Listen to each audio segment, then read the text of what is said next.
Bonjour et bienvenue sur la chaîne, je suis contente de vous retrouver aujourd'hui pour parler bien entendu de lecture. Et nous avons plein de choses à voir, il y a toute cette pile et il y a aussi certains livres que j'ai déjà rendus ou que je n'ai plus tout simplement. Donc voilà, il y a encore 2-3 petites choses qui vont se rajouter, donc installez-vous confortablement, nous allons commencer. Alors rassurez-vous, je pense pas que ça va durer non plus des heures parce qu'il y a pas mal de suites de séries que j'ai commencé ou de petits mangas, donc je vais pas non plus parler pendant des heures concernant ces lectures là parce que ben voilà, déjà au niveau du résumé je peux pas trop vous en dire, donc je pense pas que ça va prendre énormément de temps non plus, mais nous verrons bien, rien n'est moins sûr. Alors j'ai d'abord lu celui-ci qui est Céline, une vie parisienne, un petit manga qui est un second tome. C'est aux éditions Komiku et je vous ai parlé du premier tome tout récemment parce que je l'ai lu il y a une semaine ou deux, quelque chose comme ça. C'est une trilogie, donc il y a 3 petits tomes qui vont sortir. Le deuxième est sorti tout récemment, donc je me le suis procuré et je l'ai lu directement parce que je trouve que c'est une ambiance très agréable. On suit cette jeune fille qui s'appelle Céline, comme vous vous en doutez, qui arrive à Paris, qui est une jeune fille qui est assez dans la lune, qui est dans son monde, qui ne parle pas beaucoup, mais qui observe et qui va un petit peu chercher sa voie. Et donc on va lui proposer d'expérimenter divers métiers. Et du coup, elle va s'intéresser à ces différents métiers. C'était déjà le cas dans le premier tome, donc c'est assez lent, contemplatif, il n'y a pas une intrigue incroyable, c'est plus des petits moments de vie mais avec beaucoup de douceur et on rencontre pas mal de personnages. Moi j'aime beaucoup en tout cas cette ambiance de se retrouver à Paris, dans le vieux Paris. Je sais pas exactement en quelle année nous sommes, mais c'est dans les années 1900, 1920 peut-être, quelque chose comme ça. Et du coup j'aime beaucoup l'atmosphère qu'il y a dans ce petit manga. Alors j'ai poursuivi la série de l'épouvanteur, donc j'ai lu celui-ci qui est Alice et l'épouvanteur et j'ai lu le précédent, donc le tome 11 qui était l'épouvanteur et le pacte de Slither. C'est de Joseph Delaney, c'est aux éditions Bayard Jeunesse.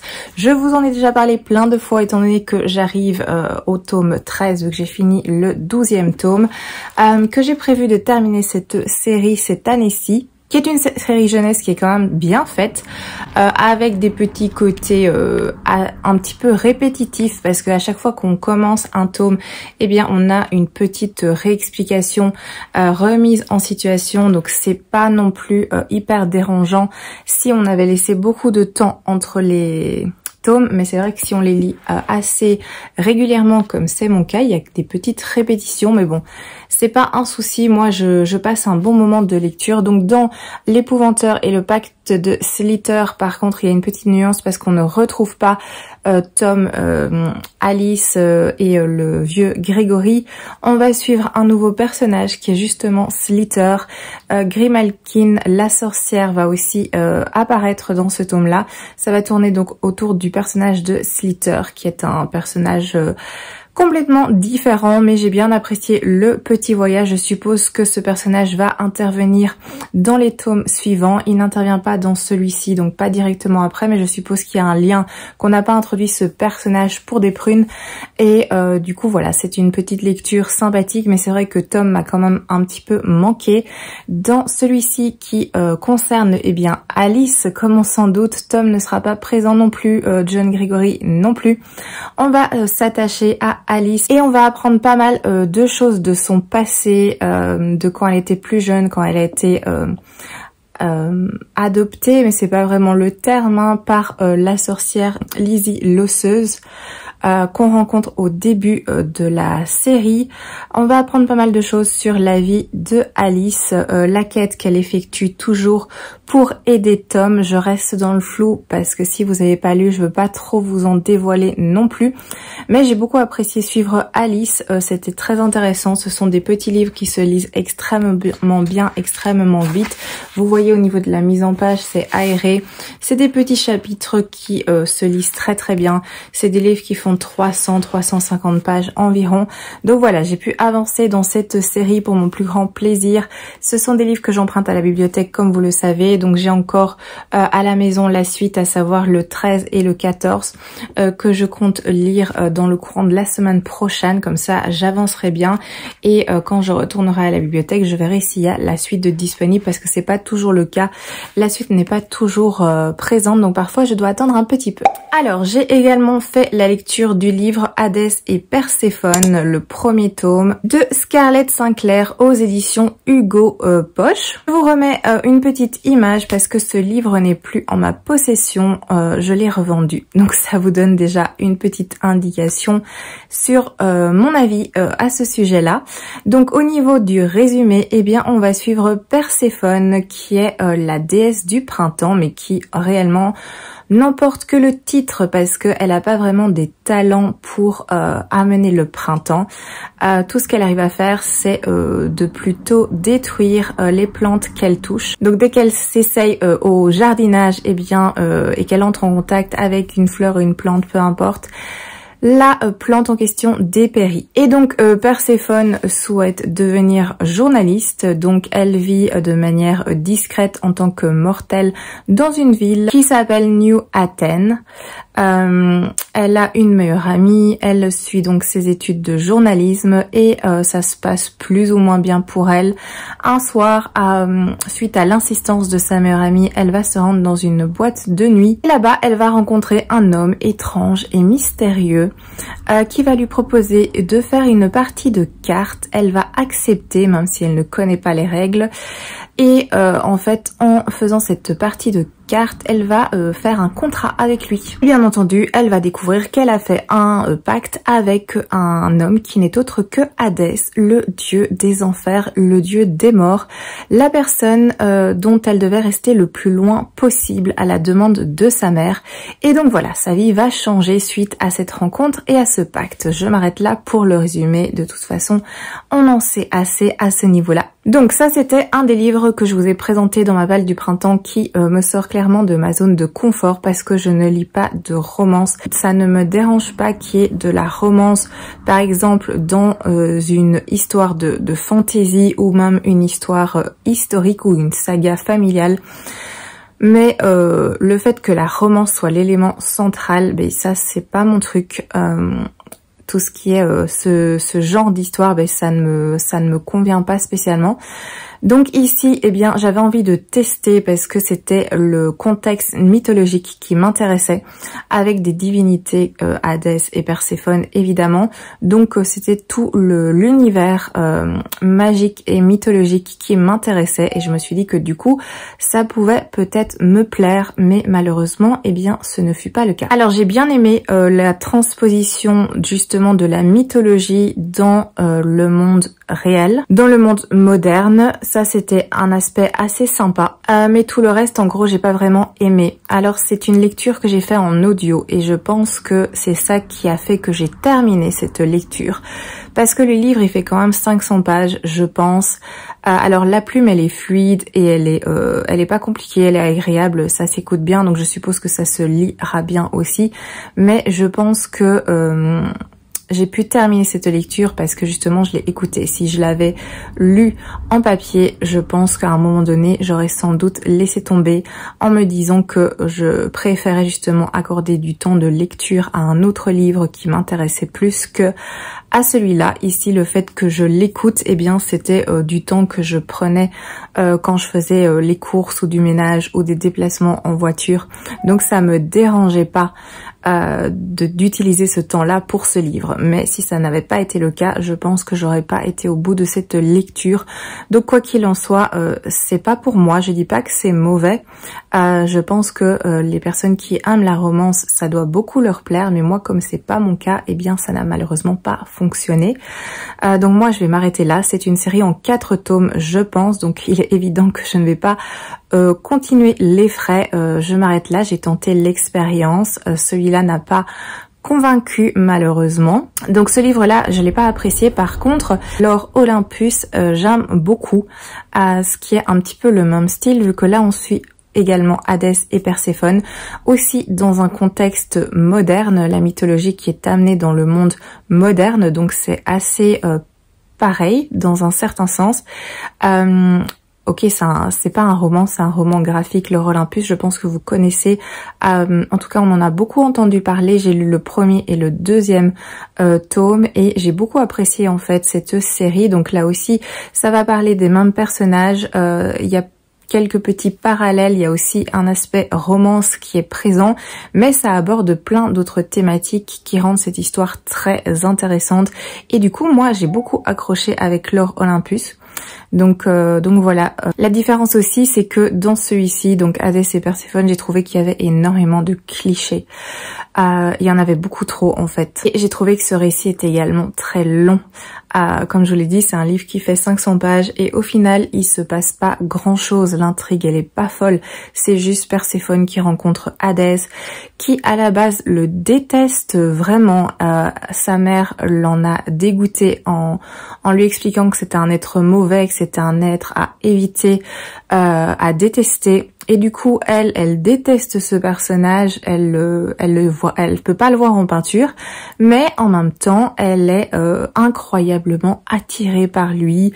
Elle est dans un état pas possible quand elle le voit. Donc pour moi, c'est pas cohérent. Enfin, moi, quand je déteste quelqu'un, je n'ai aucune attirance pour cette personne. Et là, en plus, on nous le rabâche constamment au début de l'histoire, que voilà, elle le déteste, mais d'un autre côté, elle arrête pas de penser à lui. Il est présent dans sa tête. Dès qu'elle le voit, elle sent la chaleur qui monte. Enfin bref, moi, ça m'a un petit peu saoulé ce genre de propos. Autre cliché aussi, on va nous rabâcher constamment dès que Hadès intervient quelque part qu'il a un physique incroyable, qu'il est charismatique, qu'il est beau, qu'il est ci, qu'il est là. J'avais bien compris la première fois que voilà, c'était un bel homme, hein, pas besoin d'en rajouter à chaque page, à chaque fois qu'il intervient, c'était pas nécessaire. Alors le personnage de Hadès, il m'a pas dérangé parce que dans un sens, je l'ai trouvé intéressant et assez correct malgré tout. Par contre, le personnage de Perséphone, j'ai pas du tout aimé. Je l'ai trouvé très fatigante en fait et on essaye de nous la vendre comme un personnage indépendant, un personnage fort qui a de l'ambition, mais ça marche pas du tout. Parce qu'au final, c'est pas du tout ça, c'est même tout le contraire. Elle est sous la coupe de sa mère. Elle dit des choses et puis elle fait autre chose. Enfin, elle est pas cohérente dans ses propos, elle est pas cohérente dans ses actions.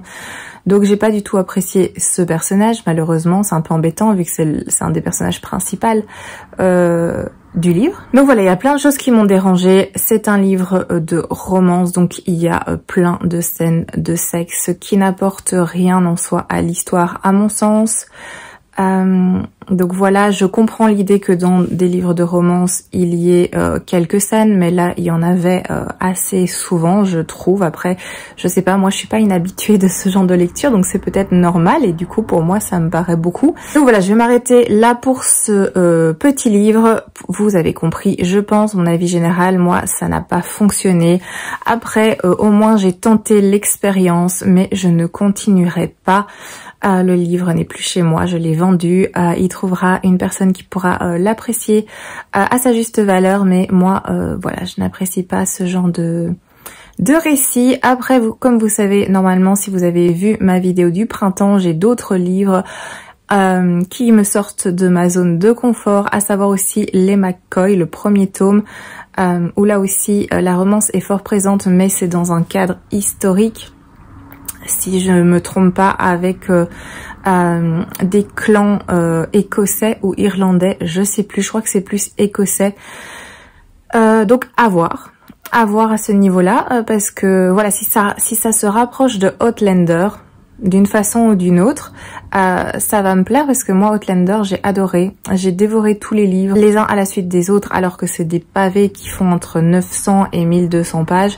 Pourtant cette histoire je l'ai adorée, et là aussi il y a de la romance entre les deux personnages principaux, et etc. Mais voilà, quand c'est pas l'élément central, moi ça me plaît, et quand on n'a pas constamment des scènes de fesses, et bien voilà, ça me plaît aussi. Donc chacun son truc évidemment. Mais à voir du coup pour ce livre-là, les McCoy. Je sais pas quand je le lirai, j'avoue que là je suis un petit peu refroidie et j'ose plus trop me lancer dans cette lecture. Donc nous verrons bien. Alors j'ai également lu Le restaurant des recettes oubliées de Hisashi Kashiwai. C'est aux éditions Nami. C'est un livre emprunté à la bibliothèque, donc je l'ai déjà rendu. C'est un tout petit livre. C'est un petit livre qui m'a rappelé cette histoire Tant que le café est encore chaud. Donc là en fait on se trouve à Kyoto, dans un petit restaurant qui est très bien caché, qui est un petit peu difficile à trouver, et les gens qui y parviennent viennent là en fait pour que le cuisinier du restaurant reproduise un des plats qu'ils ont en mémoire, un plat relié à leur enfance ou à un événement de leur vie passée dont la recette est oubliée. Donc ils vont se rendre là-bas, on va leur poser certaines questions pour essayer de retrouver la trace de ce plat et de la recette de ce plat. Les personnes qui viennent ont très peu d'informations à donner, parce que souvent c'est en rapport avec l'enfance, ou ça date de plusieurs dizaines d'années. Et ensuite le cuisinier va faire des recherches et essaie de reproduire le plat. La personne revient après 2 semaines environ et peut goûter le plat, et on vérifie si c'est bien le plat dont il était question. Donc voilà, c'est un petit livre assez court où on va suivre 6 personnages, si je me souviens bien, qui viennent avec cette demande de retrouver un plat, une recette oubliée. Et c'est un schéma assez répétitif du coup. J'ai passé un agréable moment avec cette lecture, mais ça m'a pas non plus transcendé, parce que justement c'est un schéma qu'on retrouve avec Tant que le café est encore chaud, et un autre aussi avec La bibliothèque des je ne sais plus quoi. Je vais essayer de, si je vous retrouve le titre, je le mettrai là. Par contre j'avais beaucoup apprécié en fait La bibliothèque je ne sais plus quoi, où là aussi c'était un peu le même schéma, où des gens arrivaient dans une bibliothèque, ils étaient à un tournant de leur vie, ils étaient un peu dans le flou par rapport à leur avenir, et la bibliothécaire leur donnait toute une pile de livres à lire qui étaient pas spécialement en rapport avec leur demande, mais du coup ça les amenait justement vers autre chose, et leur vie reprenait sens. Donc ça j'avais bien aimé. Je suis peut-être plus bibliothèque que cuisine et recettes. Donc ici voilà, c'est un agréable moment, le livre se lit bien, se lit vite, ça va même parfois un peu trop vite, parce qu'on ne s'attache pas vraiment aux personnages qui viennent. On a une petite vue sur leur passé, leur vie, leurs attentes, mais c'est extrêmement rapide. Après, je pense que c'est aussi un élément qui fait que j'ai pu rapidement lire ce livre, évidemment. Après, je pense que si le livre faisait par exemple le double de pages dont il est question actuellement, Je sais pas si j'aurais continué parce que voilà, si au lieu de 6 histoires, on en aurait eu 12 ou 6 histoires beaucoup plus longues, au final, ça reste un peu le même principe. C'est une personne qui vient parce que elle voudrait retrouver dans un sens un souvenir, un élément du passé. C'est des thématiques touchantes, hein. Ça va toucher à la famille, ça va toucher à la mort, ça va toucher à des thématiques comme ça qui sont très intéressantes et qui sont parlantes évidemment à tous. Mais pour moi, je suis contente en fait que le livre soit assez court. Malgré le fait que du coup ça soit un petit peu rapide au niveau de la présentation et de la découverte des personnages. Mais voilà, une fois qu'on a compris le principe, c'est un peu répétitif. J'ai beaucoup aimé l'atmosphère, l'ambiance, c'est doux, c'est agréable, c'est confortable malgré les thématiques qui sont parfois un peu difficiles. Voilà, je pense pas que je continuerai parce que voilà, j'ai fait un petit peu le tour de ce livre et voilà, ça m'a pas plus que ça. Donc voilà pour cette lecture. Alors, je passe au BD. J'ai lu plusieurs choses. Donc, j'ai lu La Sentinelle du Petit Peuple, le tome 3 et le tome 4, livres qui m'ont été prêtés par mon filleul. Donc, c'est aux éditions Dupuis. J'avais commencé cette série en lisant le premier et le deuxième tome dont je vous avais parlé. Et donc ici, j'ai pu continuer. Il y a un 5e tome qui est à paraître, je vois, mais il n'y a pas de date. Donc ici, en fait, on va suivre une jeune fille qui se rend dans la maison de sa grand-mère avec sa maman parce que sa grand-mère a fait une chute et que donc elle est hospitalisée et ensuite elle doit suivre sa convalescence qui va prendre un petit peu de temps. Donc elle arrive auprès de cette grand-mère qu'elle voit pas souvent et la grand-mère va lui apprendre qu'il y a un monde, le monde du petit peuple qui existe. Donc ce sont des créatures magiques, lutins, fées, gnobes, etc. et que ils ont besoin d'un gardien ou d'une gardienne. Sa grand-mère a rempli ce rôle pendant des années et que du fait de maintenant son accident, eh bien elle lui transmet le flambeau et c'est donc elle maintenant qui est la gardienne, la sentinelle de ce petit peuple et du coup il va se passer évidemment plein d'aventures. C'est très agréable, c'est vraiment très sympa à lire, c'est un chouette univers. J'avais beaucoup apprécié le premier et le deuxième tome, donc j'ai pu replonger avec plaisir dans la suite, à savoir ce 3 et ce 4. Au niveau des dessins, on est là-dessus. Donc c'est très coloré, c'est très mignon, c'est je pense que le 4 a failli glisser de mes genoux. Donc voilà, encore une petite planche. Voilà, c'est ce genre de dessin. Je vous montre évidemment pas trop dans l'avancée du livre pour pas vous dévoiler des choses. Mais si vous souhaitez commencer la série, c'est très très sympa à lire. Ça se lit bien, c'est prenant. Il y a un peu d'humour et tout, c'est très chouette. Toujours en BD, j'ai poursuivi cette série qui est Bergère guerrière. J'ai donc lu le tome 2. Ah, je les ai pas mis dans l'ordre. Bon. C'est pas grave, ce sera vite fait. Il n'y en a pas 50 non plus. Donc, j'ai lu le second tome, j'ai lu le 3e et le 4e. Je pense que la série est terminée. Il me semble que j'ai vu ça sur Livre Addict qui avait que 4 tomes. Alors j'avais découvert cette série avec le premier bien entendu, que j'ai lu il n'y a pas si longtemps que ça, que j'avais beaucoup apprécié. C'est aux éditions Glénat, c'est fait par Amélie Fléchet et Jonathan Garnier. Donc ici voilà, j'ai pu avancer. Ceux-là je les ai empruntés à la bibliothèque. Et ici on va suivre un groupe de jeunes filles. Mais pas que, parce qu'il y a un garçon qui fait partie du clan ils souhaitent tous devenir bergères guerrières.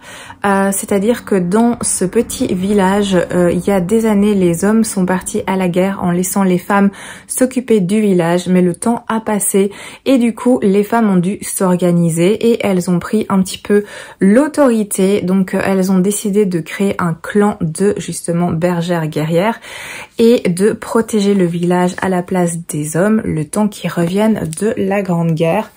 Et cette fonction de bergère guerrière à la base est destinée aux jeunes filles. Et je vous ai dit, il y avait un jeune garçon qui souhaitait intégrer ce clan et qui va le faire sans aucun souci, mais c'est le seul garçon du coup. Et ce petit clan de bergères guerrières va être lancé dans plusieurs aventures parce qu'il y a une menace magique qui menace justement le village. Donc elles vont devoir partir dans une quête. Ce petit clan de bergères guerrières va devoir un petit peu partir à la recherche de la vérité, savoir ce qui se passe, et ça va les amener dans quelque chose de plus grand. Je n'en dis pas plus, mais c'est vraiment très sympa. J'ai beaucoup apprécié le premier tome et j'avais beaucoup apprécié le premier tome et du coup j'ai bien aimé replonger dans cette histoire qui est vraiment très chouette. Les dessins c'est ceci, donc c'est un style assez différent, mais j'aime beaucoup. Ça passe très bien, il y a de l'action comme vous pouvez le voir. C'est un livre d'aventure, on va se trouver face à de la magie. Il y a des très belles valeurs parce que ce petit clan de bergères guerrières est très sympathique et très attachant. Ça va parler de famille, ça va parler de plein de choses, de courage, de loyauté, d'amitié. C'était vraiment très sympa, je vous recommande. Pour tout âge, franchement ça pourrait tout à fait plaire aux plus jeunes bien entendu, mais aux adultes vu que moi j'ai passé un très bon moment. C'est très bien fait. Donc voilà pour la seconde série de BD que j'ai lu. Je reste dans cette zone avec un petit manga. J'ai lu le premier tome de Underwater, le village immergé, et ainsi que le second tome. C'est une duologie, donc j'ai terminé. C'est édité chez Kiun. C'est fait par Yuki Uroshibara. J'ai lu ça hier, donc ça se lit très bien. C'est aussi un emprunt de bibliothèque, je ne connaissais pas, mais j'ai été très curieuse de la couverture. Et donc dans cette histoire, on va suivre une jeune fille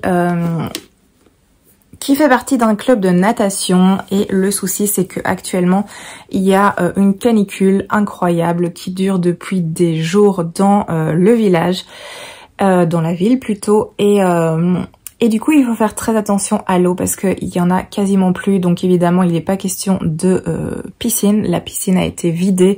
On fait extrêmement attention. Et du coup, les étudiants, les jeunes qui font partie de ce club de natation, à la place font de l'athlétisme. Donc ils sont occupés à courir, ce qui n'est pas très judicieux à mon sens quand il fait aussi chaud, mais soit. Et la jeune fille en question va faire un malaise. Elle va tomber dans les pommes. Et en fait, en tombant dans les pommes, elle va se réveiller ailleurs, dans un petit village où elle va faire la rencontre d'un jeune garçon qui adore plonger dans un petit étang et qui recherche en fait la tanière d'un dragon, parce qu'apparemment il aurait vu une forme il y a des années. Il pense que c'était un dragon qui vit justement dans une grotte souterraine, et depuis un bon moment il recherche du coup les traces de ce dragon. Et ce jeune garçon vit avec son père qui est assez discret, assez bougon. Et la jeune fille en question, elle va passer du temps dans ce village qui est extrêmement solitaire. Il y a peu de monde qui y vivent. En tout cas, elle voit trace que de ce jeune garçon et de son père. Et quand elle va se réveiller, elle va revenir dans la vraie vie avec sa famille dans la ville. Et elle se réveille juste après du coup son malaise. Et elle va faire des allers-retours comme ça. Donc chaque fois qu'elle s'endort, elle va basculer et se retrouver dans ce village où elle va à chaque fois retrouver ce jeune garçon et ce monsieur qui est son père. Et on va comme ça alterner les deux univers. Dans l'un, il fait caniculaire, et dans l'autre, l'eau est présente à foison, même un peu trop parce qu'il va aussi y avoir un problème d'inondation. Donc voilà, c'est un livre assez spécial parce qu'il y a un côté onirique qui est fort présent évidemment. Très surréaliste avec tout ce qui concerne les rêves. C'est vraiment une histoire de famille. J'ai bien apprécié cette petite histoire. Il y a plein de thématiques parce que ça va parler de famille, ça va parler de deuil, de faire son deuil. Ça va parler des souvenirs, ça va parler d'un aspect magique évidemment avec ce dragon. Ça va parler aussi d'eau évidemment, de climat, de modernité, de choses qui changent, d'adaptation par rapport aux choses qui changent, plein d'éléments comme ça. Donc c'était quand même assez intéressant. Au niveau des planches, eh bien on a ce genre de choses. Donc il y a pas mal de planches qui sont sans texte spécialement. Ben là vous voyez, j'en ai ouvert une au hasard, il y a juste une petite bulle, donc c'est assez contemplatif dans un certain sens. J'ai beaucoup apprécié le trait de crayon, j'ai beaucoup apprécié, la nature est fort présente, hein, comme vous pouvez le voir, donc ça va parler de nature et de campagne. Et j'ai beaucoup apprécié. Voilà, encore une planche. Il y a vraiment beaucoup de détails aussi dans les paysages. Donc voilà, c'est un aspect que j'ai bien aimé. Il y a quand même beaucoup de tristesse dans ce manga, je n'en dis pas plus. Mais c'est amené d'une façon vraiment très douce et très belle également. Oui, c'est assez émouvant comme histoire. Donc voilà, une petite découverte bien sympathique. J'ai passé un bon moment avec. Il y a plein de choses. C'est un manga qui n'est pas long, comme je vous l'ai dit, hein. Il y a 2 tomes, donc ça vaut vraiment la peine de le découvrir et de passer ce moment avec un petit côté aussi très poétique, très tendre, tout en gardant à l'esprit qu'il y aura un côté fantastique et onirique extrêmement présent. Alors continuons, j'avais dit que ça allait peut-être pas prendre beaucoup de temps, mais de toute évidence je me suis trompée parce que je vois qu'on est déjà à plus d'une demi-heure, comme d'habitude en fait, et on n'a pas fini. Bref, je continue avec une excellente lecture, vraiment j'ai adoré. C'est celui-ci, c'est L'épée dans l'enclume de Marie Mancusi aux éditions Hachette. C'est la collection Disney des Twisted Tales. Je vous l'ai montré mercredi parce que c'est un des cadeaux d'anniversaire que j'ai reçu. Voilà, il est absolument magnifique avec sa jolie petite jaquette. Je l'ai lu directement, ça se lit vraiment très bien, très fluide. Les Twisted Tales, je les aime pas tous, je les ai pas tous aimés. Il y en a certains que j'aime beaucoup, il y en a d'autres où j'avoue que je me souviens pas, et il y en a certains qui n'ont pas vraiment fonctionné. Je me rappelle celui avec Alice au Pays des Merveilles, j'ai pas été emballée plus que ça, mais celui-ci je l'ai adoré, c'était une très très belle surprise. Donc évidemment ça va parler de Merlin l'Enchanteur, hein, en rapport avec le dessin animé. La phrase c'était « Et si Arthur n'était pas destiné à être roi ?» Donc cette histoire se passe juste après le dessin animé. Donc Arthur a retiré l'épée de l'enclume, il est maintenant roi d'Angleterre. Merlin a fait une crise et il est parti dans le temps. Malchance, il est bloqué dans le futur. En tout cas, il ne parvient pas à revenir à l'époque de Arthur.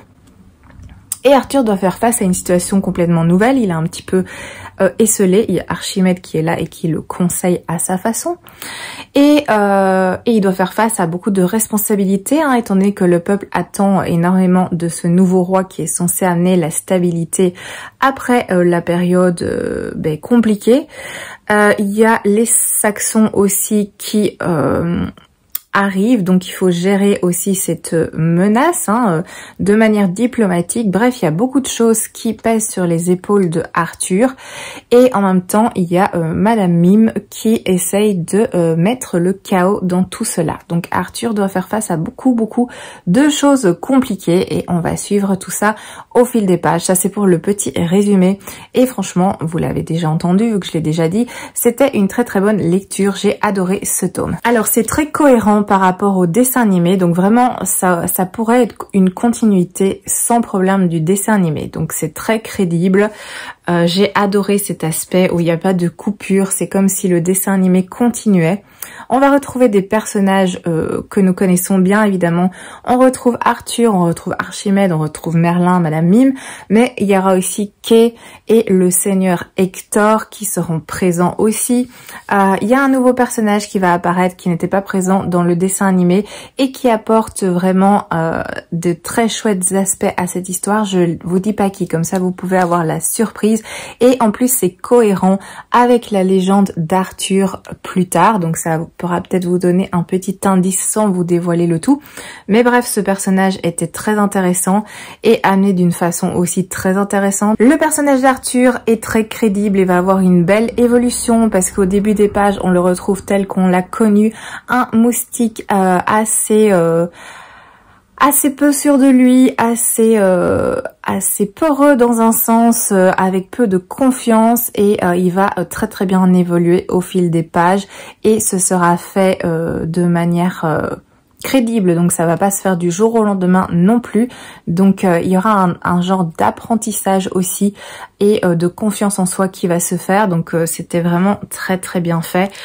J'ai adoré cette lecture, ça se lit tout seul, je l'ai dévoré en un jour ou deux, et j'avais pas beaucoup de temps de lecture, enfin je lisais en soirée, donc j'ai pas non plus pu le dévorer pendant des heures continues. Mais ça se lit super bien malgré tout.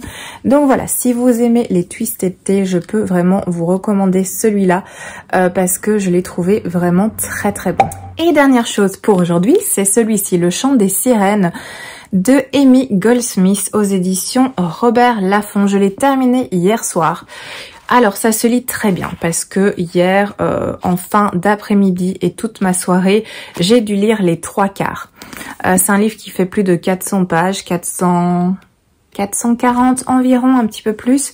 Donc autant vous dire que ça se lit très bien, que le rythme est là. Le livre se dévore sans souci. Donc là, j'avais envie de le clôturer pour pouvoir vous en parler aujourd'hui. C'est chose faite.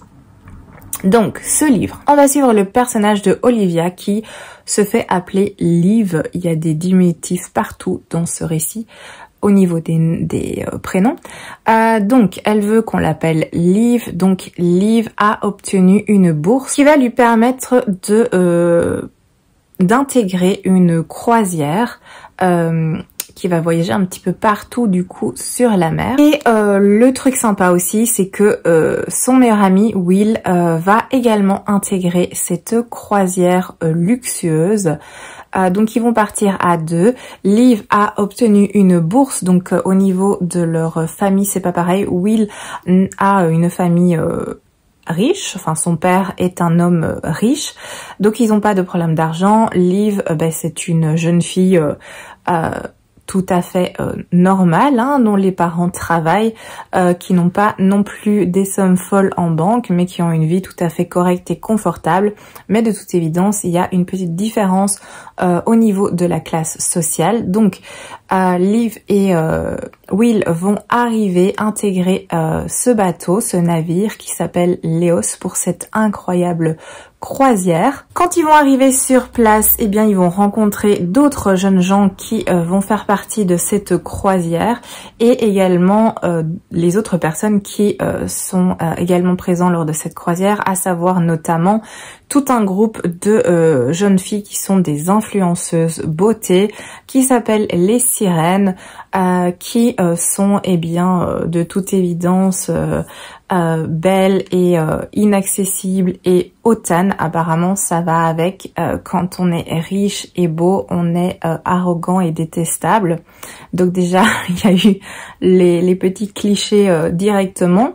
Donc Liv a un petit peu du mal à s'adapter et manque de chance. Un soir, eh bien son ami Will, après une dispute, on va dire, va tomber malade. En tout cas, c'est ce qu'on lui dit. On lui dit qu'il est malade et que donc il est en quarantaine à l'infirmerie. Le seul souci, c'est que Liv n'a pas le droit d'aller le voir et que quand elle essaye de l'appeler, il ne répond pas, et quand elle n'arrête pas de lui envoyer des messages pour savoir comment il va, il lui répond une fois sur 10 et le message est très différent de son style habituel. Donc voilà, Liv commence un petit peu à s'inquiéter. Donc voilà au niveau de cette histoire. Alors c'est une lecture assez moyenne, je dois bien vous l'avouer. Ça se lit très bien comme je vous l'ai dit parce que j'ai dévoré les 3/4 fin d'après-midi et soirée hier, donc c'est pas comme si on est bloqué dans cette lecture. C'est très accessible et c'est extrêmement fluide.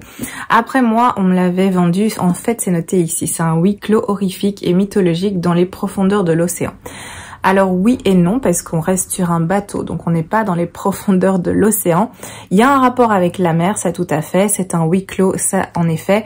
Horrifique, je comprends l'idée, même si moi je n'ai pas été horrifiée par cette lecture. Il y avait plein de choses très prévisibles que j'avais vu venir dès le départ. J'ai pas eu beaucoup de surprises en fait.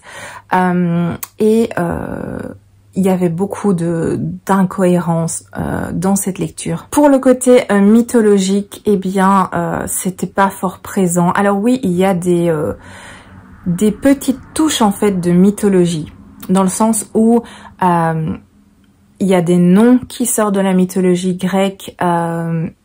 Il y a 2-3 petites références à la mythologie, aux dieux, aux déesses.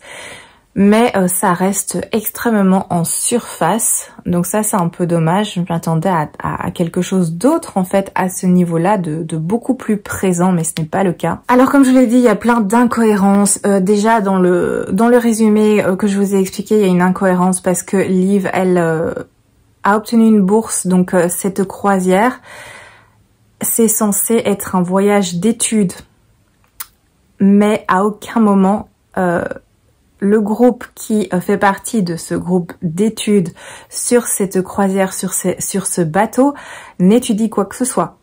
On ne nous dit pas en quoi consiste ce voyage d'études. Ça a l'air génial, ça on nous le dit bien, que c'est quelque chose que Liv attend et qu'elle est très chanceuse d'avoir obtenu, mais à aucun moment on nous explique en quoi ça consiste, et une fois sur place, à aucun moment ils étudient.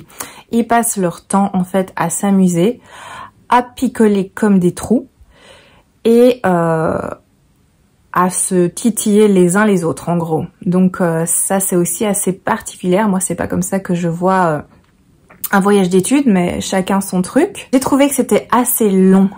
Franchement le livre aurait mérité. Je pense que si on avait retiré 50 ou même 100 pages, ça aurait pas posé de problème parce qu'il y a beaucoup de lenteur, de longueur. Alors il se passe des choses, mais l'enquête de Liv prend un temps fou. Liv, c'est une vraie girouette en fait. Elle change d'avis, elle change de décision constamment. Comme je vous l'ai dit, il y a plein de choses qui vont pas. Déjà avec son ami Will, c'est son meilleur ami, on nous explique. Alors certes, il y a eu un souci entre eux juste avant qu'ils intègrent cette croisière, et du coup la croisière c'est un peu pour les rapprocher, pour ressouder leur amitié, mais ils sont quand même amis depuis qu'ils sont tout petits, donc c'est pas non plus un truc qu'on jette à la poubelle.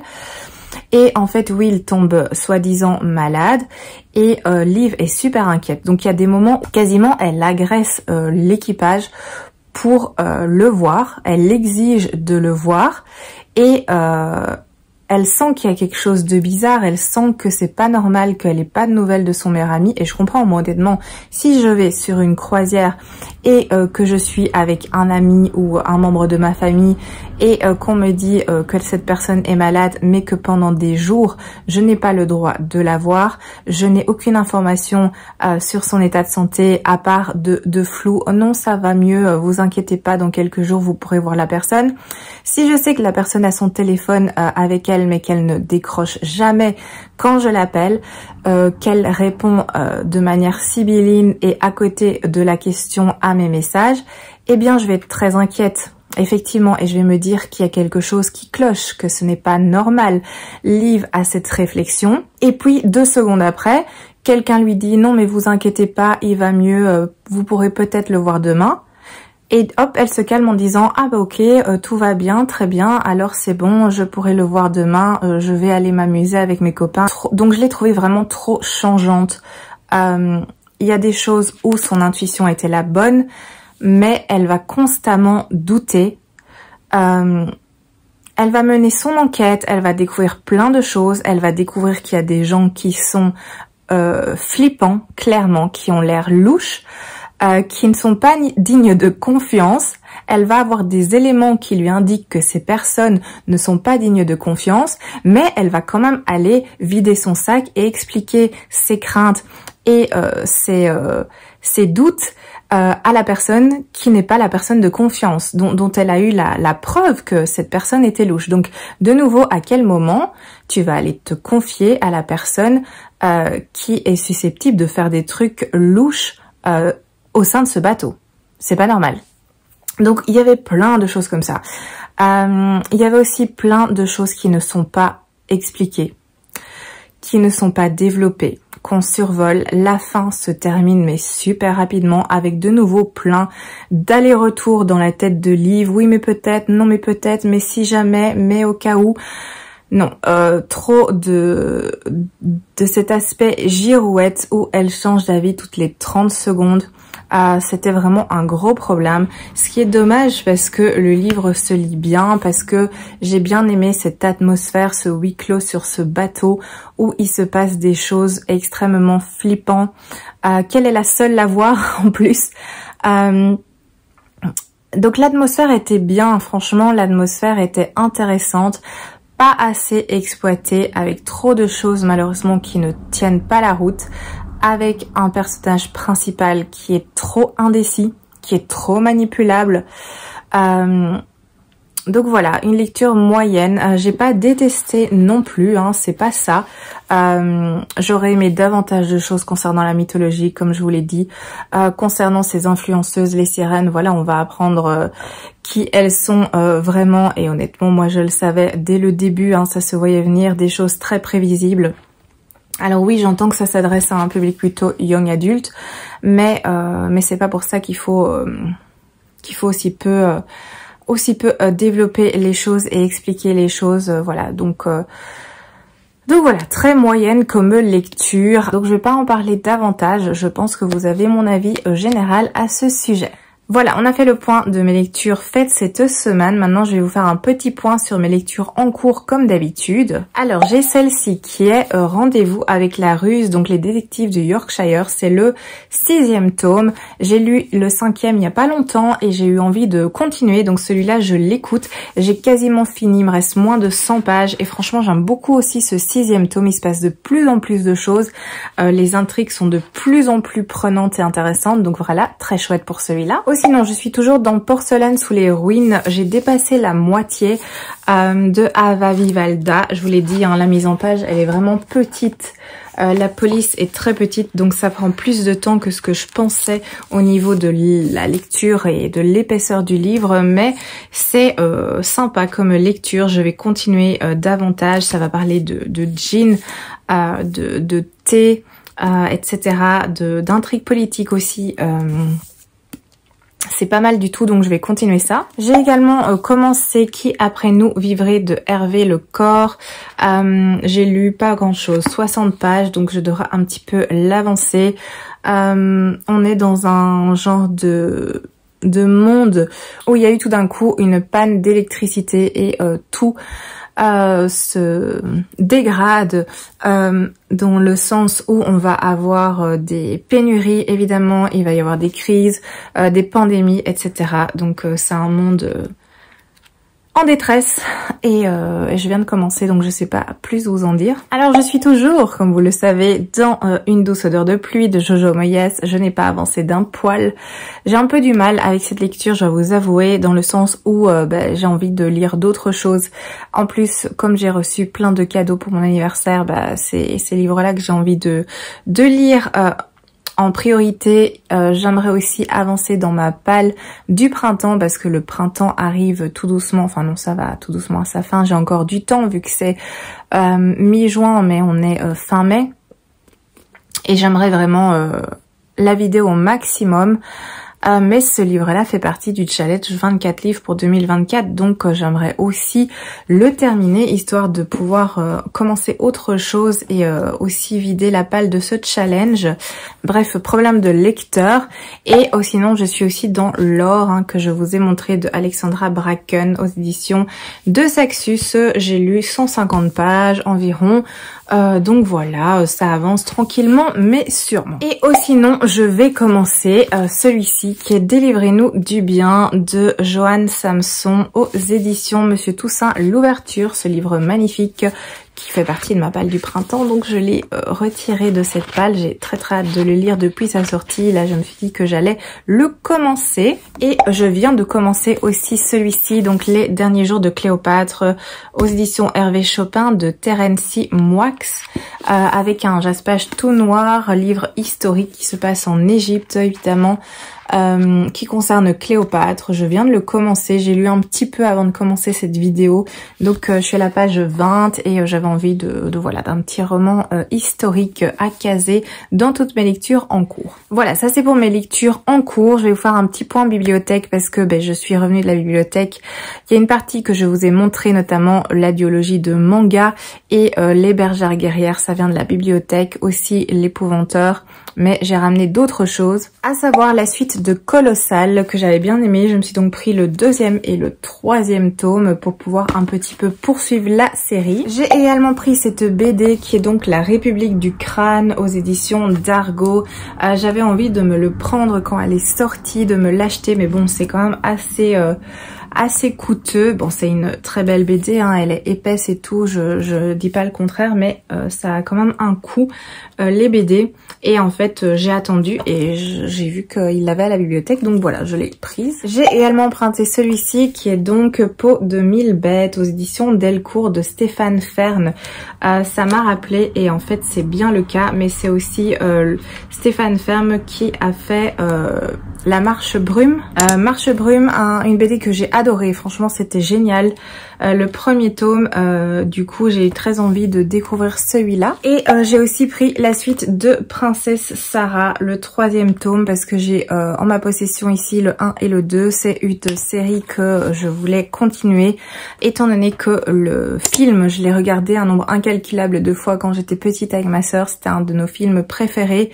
Et la BD, j'avais envie de la découvrir. Donc à la bibliothèque, c'est assez compliqué parce qu'il n'y a pas souvent les tomes présents. Je pense que cette série a du succès et donc elle est tout le temps empruntée. Mais ici, du coup, j'avais le 3e tome à ma disposition, pas la suite. Mais c'est pas grave, j'ai déjà pris le 3 pour pouvoir un petit peu découvrir. Et enfin, j'ai emprunté la suite de Agatha Raisin, à savoir ici le tome 7, 8 et 9, vu que j'ai lu le 6e tome il y a peu. Je vous en avais parlé, un vacances touristes à Chypre là. Donc j'ai pris la suite pour pouvoir de temps en temps lire. Je sais que c'est des petits livres qui se lisent très bien, très vite. Je vous ai dit que Agatha Raisin, c'était pas mon cosy préféré, mais de temps en temps ça passe bien. Et là j'ai eu envie d'un petit peu poursuivre, donc je me suis pris les 3. Je sais pas si je lirai les 3 tout de suite, peut-être 1 ou 2, 3, je sais pas, peut-être que je ferai une overdose Agatha Raisin, à voir. Donc vous saurez ça bien assez tôt si je vous les présente ou non, et si pas, je les réemprunterai par la suite. Mais voilà, ça j'ai décidé de pas acheter, de pas avoir la série en physique dans ma bibliothèque parce qu'il y a plus de 30 tomes et voilà, ça prend de la place, c'est pas mon cosy préféré. Là à la maison j'en ai déjà 6, c'est bien suffisant, donc je me suis dit que j'allais emprunter la suite à la bibliothèque, comme ça je peux les lire et continuer la série à mon rythme sans dépenser des sous pour cette saga, mais en ayant quand même l'occasion de les découvrir. Voilà, nous y sommes. Finalement cette vidéo est longue comme d'habitude au fait. Donc je vais vous laisser ici, j'ai assez parlé, j'espère que cette vidéo vous a plu, je vous remercie de l'avoir regardée. N'hésitez pas comme d'habitude à me laisser des petits commentaires concernant les livres que je vous ai présentés, concernant les lectures que vous êtes en train de faire. N'hésitez pas à me dire tout ça, ça me plaît beaucoup de vous lire et d'échanger avec vous. Donc voilà, je vous souhaite un excellent dimanche, une très belle journée, que tout se passe bien pour vous et à très bientôt dans une prochaine vidéo.